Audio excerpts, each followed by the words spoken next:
zuciyata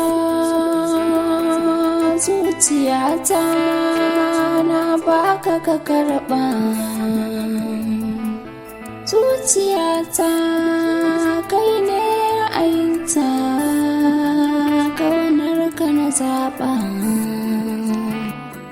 zuciyata lamban ƙaunar ka zaka bani na girba zuciyata kewar ka take yi ba za ta bari ba zuciyata na da makama zuciyata na miƙa ma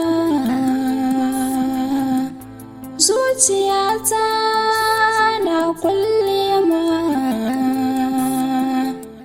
zuciyata na aunawa. Tabarakallah, masha Allah, wato Allah ya yi halitta a wajen nan. Masha Allah, ni kam na yi dacen masoyiya, kin fita daban a sauran mata, ina ƙaunar ki. Ƙauna ko so? Ƙauna tamkar so take, sai dai ta fi so aminci, domin ita ƙauna ba ta canjawa kuma ba a mutuwa a kanta. Ana gane kyawun shuka ne idan an haɗa ta da taki. Ta yaya za a gane sama idan har babu ƙasa? Ba za a gane ina son ki ba idan har babu ƙaho.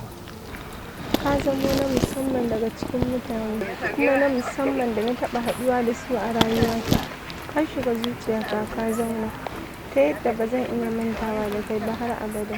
Ina fata da burin kasancewar mu tare a gidan aure da kuma daula mafi tsari da kyawun burgewa wato aljanna. A gare ki nake samun bargo a duk lokacin da sanyi ya rufe ni. Kin fita daban a cikin mata.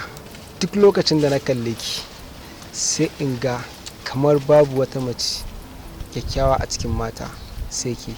Na daɗe ina kallon taurarin samaniya yayin da na ga wacce tafi kowace haske a cikinsu sai na ga ba kowa na gani ba sai ke masoyiyata. So gaman jini ne, hakika son ki ya zamo jinin jikina. Ina son ki, ke ce muradina.